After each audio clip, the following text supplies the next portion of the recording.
Hey, good afternoon, and welcome to another Show and Praise talk show. My name is Praise. And Praise. My name is Charles. Hello, everyone. Listen, I haven't been here for a very long time. And I didn't miss him? I didn't realize things have changed, and her name Double, is now Praise. Double praise. Not double double praise. praise. No, I love praise. I'm Charles. Okay. I hope that's all right with you. No, it's not. But how have you kept the fort since I've been away? I have been doing great. I know, I've been doing great. We've had wonderful shows that I've presented. You know, I've been guests keeping an that eye on you. That been keeping an eye. I'm sure that you have also, been blessed with, and also I've been talking about the book that I launched. Yep. Activating Your Wealth Possibilities, that you can grab a copy of. People have been talking about it. I'm actually doing a show at a church on the 2nd of June at Elephant and Castle. I'll bring you more information on that. I'll be talking a bit more about the book there, but I've been busy. She's been busy and I've been busy as well. But in all of that, God's been good. The last time I was here, it was freezing, but now it's warm. Mm-hmm. And as I always say, it's like the seasons in our lives, isn't it? Oh, yes. Sometimes it's cold, sometimes it gets warm. Sometimes the sun shines. You know what? Our guest looks like it's so doesn't dark think this weather is brilliant. because she doesn't live here. You see? But anyway. And we count it as a privilege when we see the sunshine. It is a privilege. And when you go to Africa, it's almost like, can we have some cool aid to cool the air? Most definitely. But on today's show, we have a very packed show for you. Yeah. We have two, what should we call them? Minstrels? Two minstrels. Two minstrels. Yes. Yes. They have been very busy in their field of studies. And I just learned something about the first one, which she's going to explain to us. She will explain. About what she does. But she's come all the way from Lagos, Nigeria. Yes. And we are privileged to have her here. And the other guest, she's not particularly new on the show, but she's technically new on the show because she's also going to be sharing her testimony about what the Lord has been doing in her life. I am too excited about today's show. Most definitely. So listen, stay tuned. Do not go anywhere. Because when we come back, before they go, they can help us spread the word. And let your friends and loved ones know, especially if they're not here in the United Kingdom, that they can watch us right now on this network on www.faithworldtv.com. You thought I'd forgotten, didn't you? No, I know you wouldn't forget that because was you're supposed on to be a set test with me. That was supposed to be a test. But stay tuned. We'll be back again We'll be shortly. right back after this.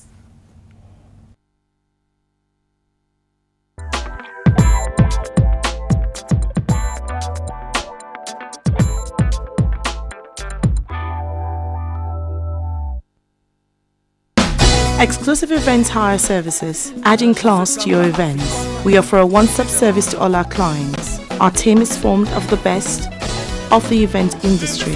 It would be our pleasure to put our extensive experience and expertise to work for you. We manage and plan weddings, birthdays, christenings, anniversaries, celebration, parties, team building events, and many more.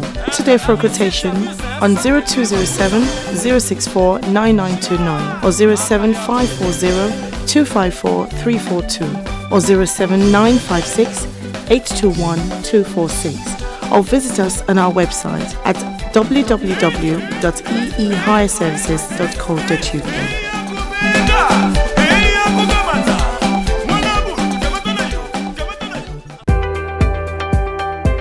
To reach out to the world, Faithworld Studio can help you do just that. We specialise in TV and radio commercials for church conferences and activities, business and events, TV production with broadcast quality, music videos, video editing, photography, leaflets, flyer designs, voiceovers.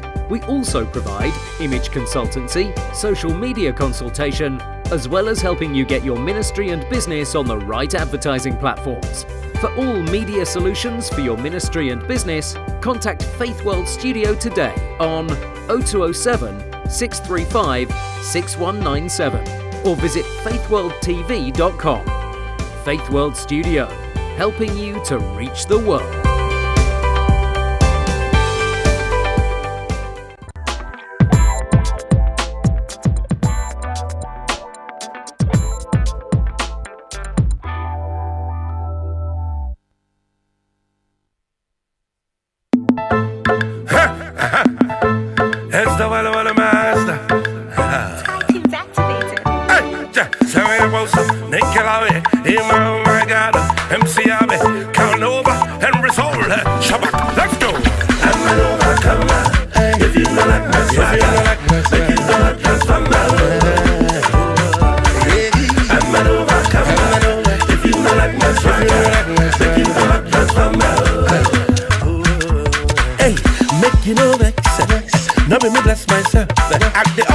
put that fast. Now him they do the rest too.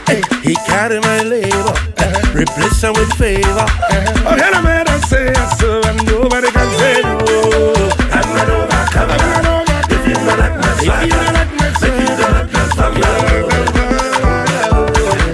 I'm an overcomer.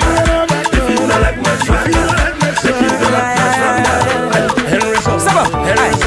How do I punch passion against me? They can love us now. Batman will want to take all over me. You go for down your gata. You they look like look like. He they bless me, back. You they run your mouth to the talk. But I still they bless me, well. Oh yeah, get out of here. Saddam. You know she no money. Get out of here. Yeah. You don't know. I'm going in. I'm gonna leave my lips on this one. Oh my God. Ẹ̀yin Jésù Kristi torí pé òun ló tóbi ẹ wo re tó ṣe fún mi bó ṣe pọ̀ bí ìṣàn omi Jésù Kristi bàbá àgbà ṣe bóun ló dá wa kò jẹ́ kéṣù kò ṣáwa ó fẹ̀jẹ̀ rẹ̀ gbà wá la ìjẹ́ báwo ni máa ṣe sọ òrè tí Jésù ṣe gan bírú mi bá jẹ́ àwọn tó kò tó láti sọ ìdákan tó náà mú hallelujah fọlọ́run tó jẹ́ ìyọ́bà òun náà tún ní mẹ́sáyà alpha àti omega. Kalova come over. Yes sir, I'm sipping tea on this one. Big up Sammy. Say my name is Carnova. When I'm on the mic it's take over. I'm a London boy, I'm a soldier. Say it, I never told ya. Bless you see with the swagger. On point just like a sharp dagger. Like Sammy blessed by the Father. We watch our enemies scatter. Shabba, shabba, shabba, shabba, shabba. I'm an overcomer. If you don't like my swagger, if you don't like my swagger, I'm an overcomer. If you don't like my swagger, if you don't like my swagger. Oh yeah, 1, 2, 3. As the mercy they follow me, oh, they pay you for your body. As the glory they cover me, oh, it is running all over me. Oh yeah, bye bye to Jati. Bye bye to Rene. Yes, the prof on this. Listen, this is calapoted, uvukuveted, scalaveted, and ukubrated. I'm blessed beyond the cost. Redeemed is my name. Kalavekele, tuskele, pele. What did I say? Blessing is my.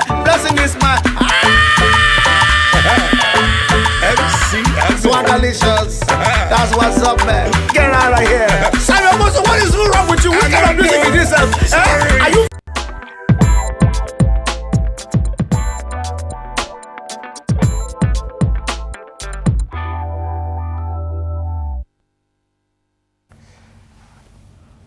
What an appropriate music to play for this That was summertime. Overcomer. You know? Overcomer. Yes. We're all overcomers, aren't we? Yes. I'd And like to see you doing that kind of dance on the, yeah, on the road, I could do that, but you know, obviously, because on this show, I have to sit down and talk. No, I need to see you on the road dancing like that. T-shirt. You do jeans and T-shirt. Okay, next week I'll have a video ready. But okay. that was Samuel Posto with how shall I call them? Yeah, they're all very acclaimed musicians. That was Henry Soul there. We also had the likes of Carl Nova. There was Nicky Lauye. Shabak was there as well. There's a whole host of great African gospel artists in a song called Overcomer, or the video called Overcomer from the song. Whatever, you know what I'm trying to say, isn't it? Yeah, but anyway, we're back here in the studio. Yes, and we have a wonderful woman of God. Yes. A minstrel and also a professional in her field. Mm-hmm. I mean, I'm very much interested in the professional side of what she She's does, just actually. been explaining that to us, and you have to hear that. You need to definitely hear that. But please help us welcome Sister Moji Olusoji. You're welcome to Praise Talk Show. It's a pleasure having you here. What did you call her? Was it Minister Moji Olusoji? Evangelist. Oh. Evangelist. Well, I mean, you know, if you do gospel music, you evangelize. Scary. But welcome. Thank Is this you your first very time here in the United Kingdom? No. It's not your first time. Yeah. First time on Praise Talk Show. Yes. And tell us a little bit more about yourself. Okay. I'm Moji Olusoji. I'm a gospel artist. I'm also a geoscientist. I'm a mother. Mm-hmm. I'm a wife. Okay, maybe that should have come first. Okay. Rewind.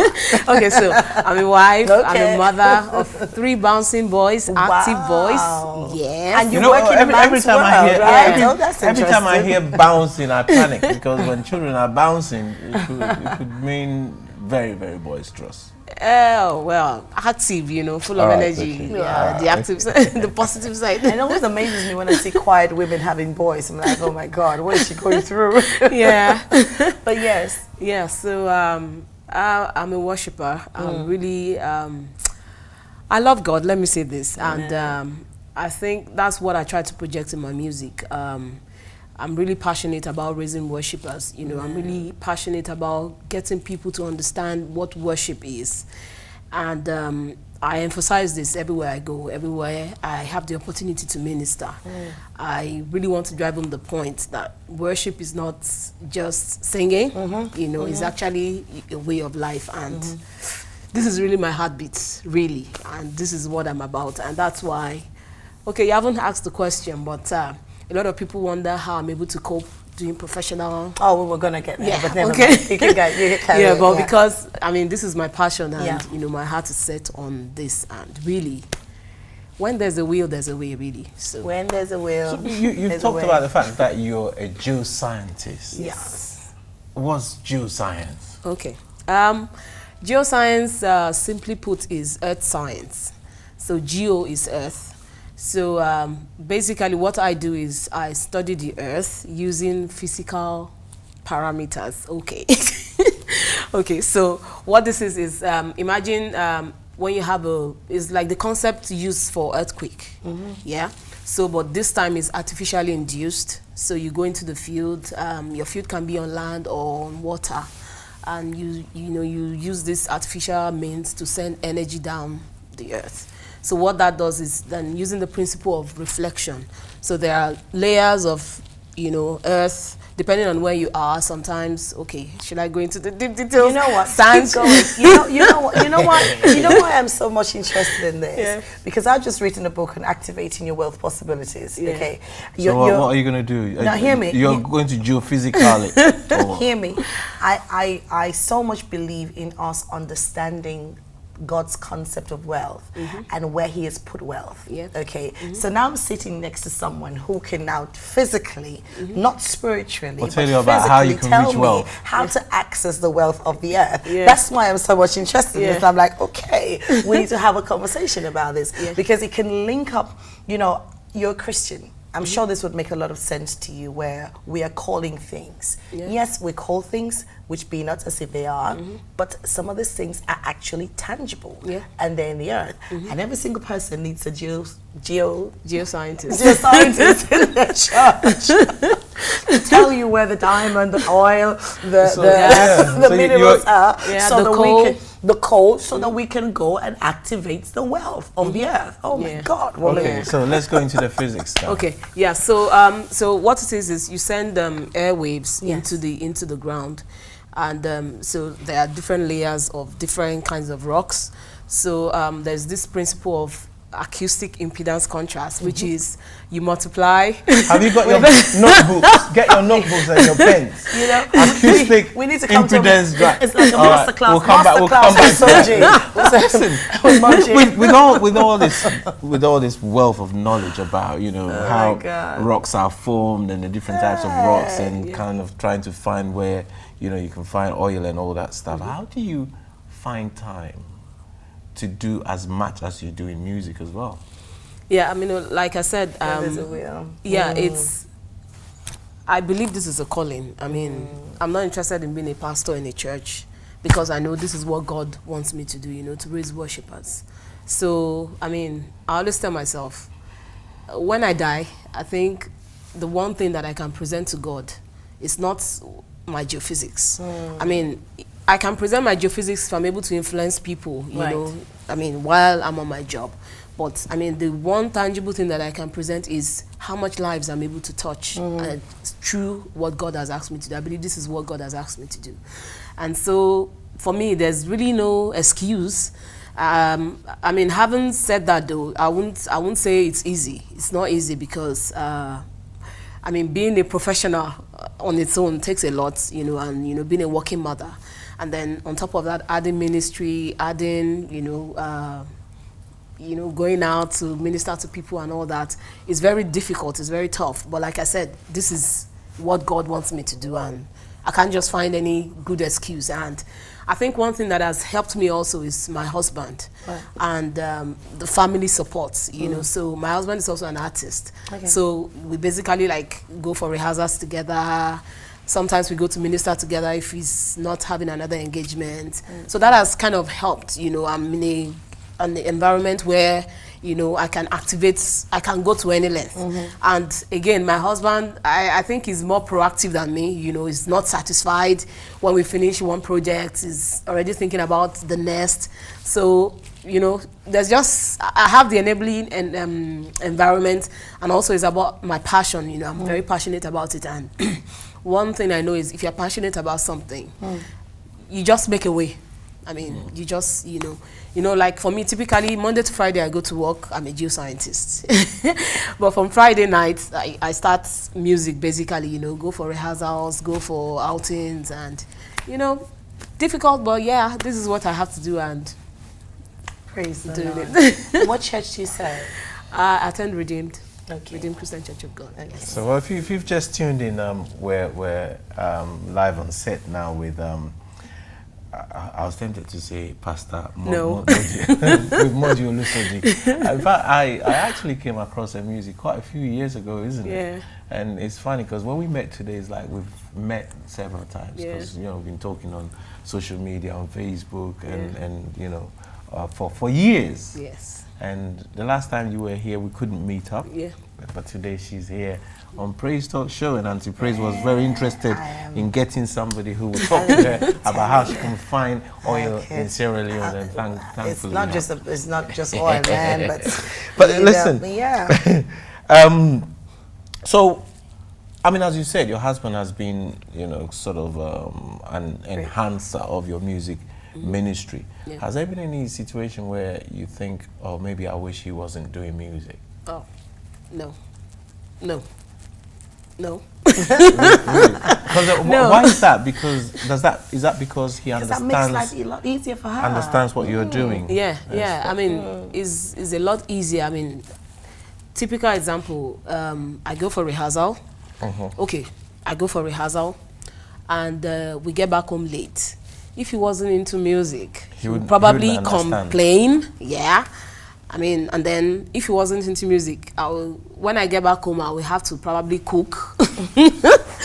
But, you know, because we are into it together, okay, life is good. Life is good. I mean, we can, you know, snack on something, you know.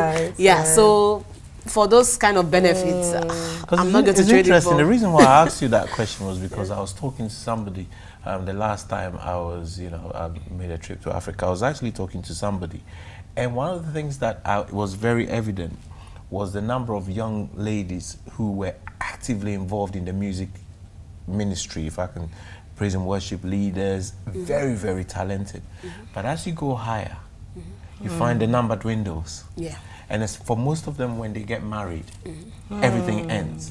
And I think you've actually made the point, because oftentimes the husbands sometimes do not really get what's involved in ministry. I'd like to defend that statement. Okay. Because I don't think it's just about the men. I also think it's about the individual as the ladies, because sometimes we underestimate the demands of life. Involved. Yes, the demands of life. So while you are single, instead of taking that time out to enjoy your single life and then get yourself prepared for marriage or parenting, they get into marriage and parenting and get a shock of their lives, and it's like everything else has to stop because I can't let this one fall apart. So it's rearranging priorities. It's rearranging priorities, but then some of the giftings are affected. I'll tell you why, because I was in that situation. I remember when I had my first child, I almost gave up singing, and my choir mistress then, she said to me, that would be one of the biggest mistakes you could ever make. She said, because a few years down the line, all you would say is, I used to. I used to.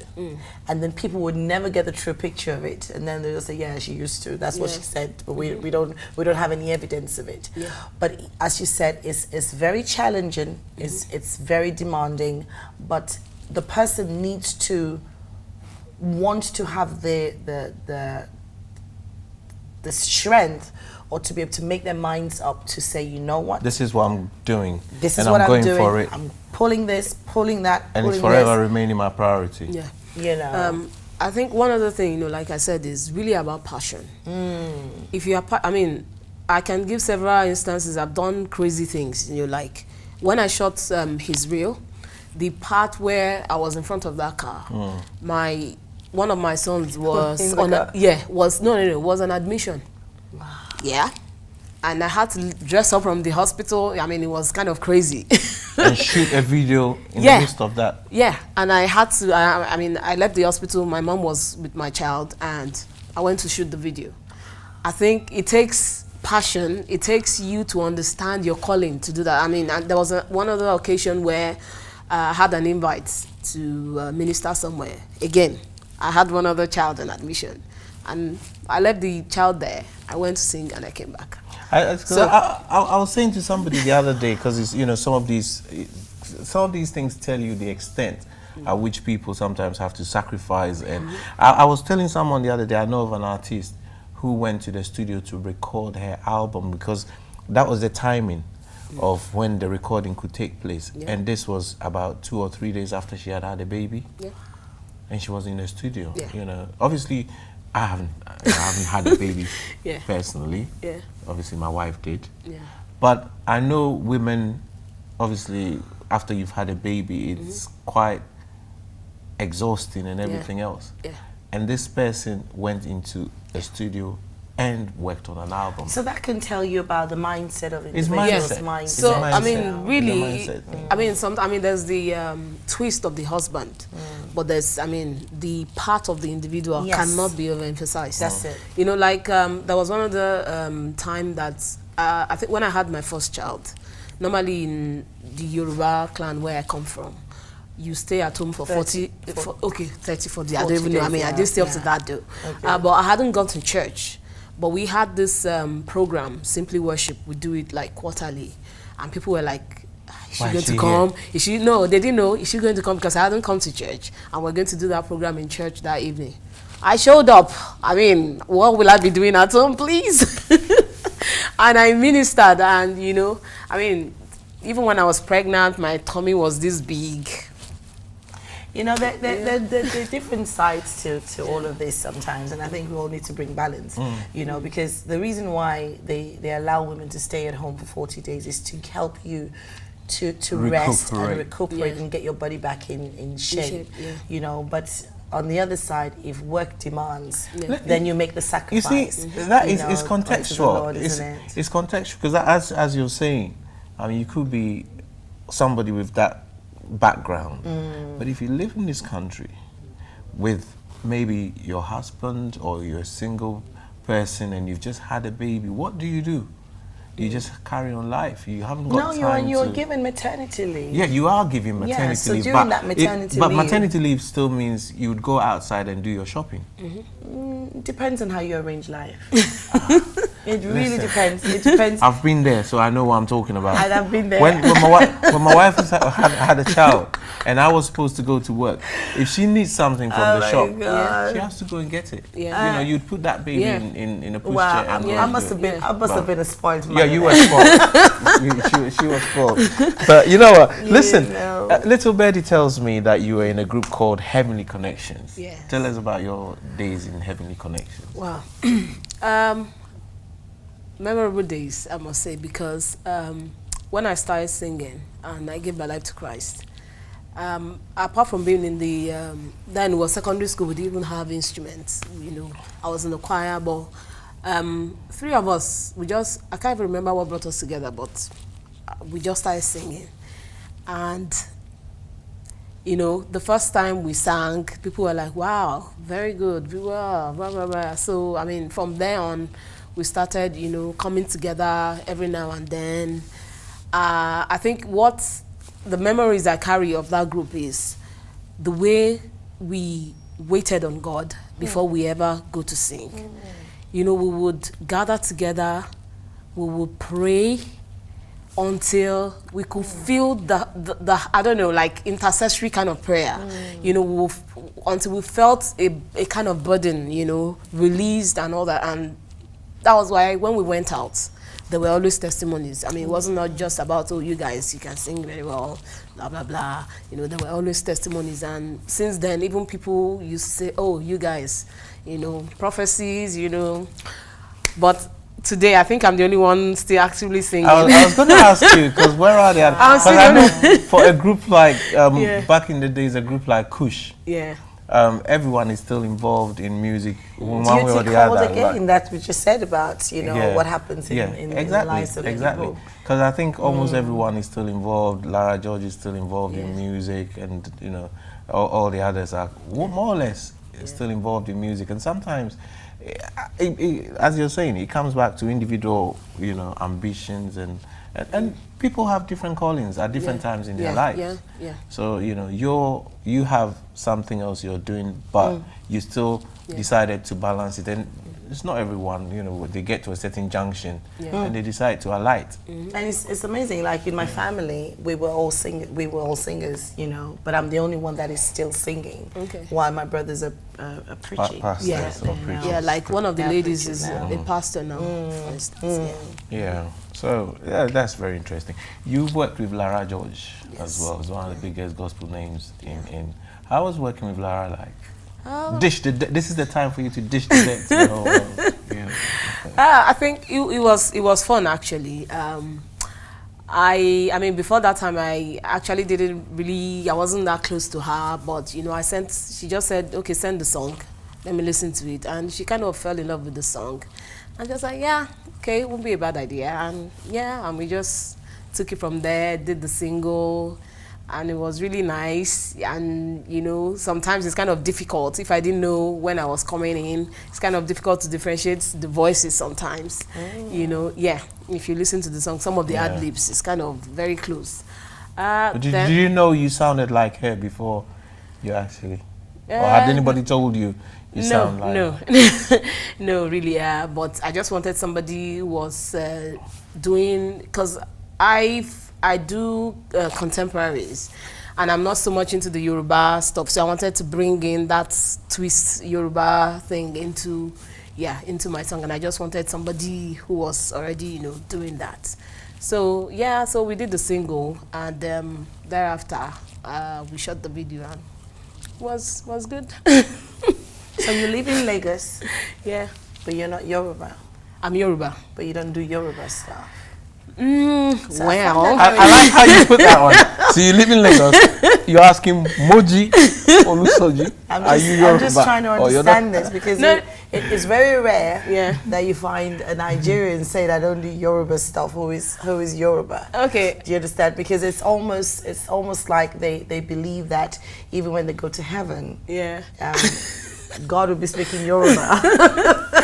Okay. To all of us. Okay, what I mean is, you know, well, maybe I'm not so good. I'm just a basic Yoruba speaking person. Right. Like, in my WAEC, I had A3, just to chip that in. But every time my husband makes fun of me and is like, I don't know how you got that A3, because, you know, when they speak in Proverbs, you know, I find it kind of, so like, I do. You're a city girl. Yeah.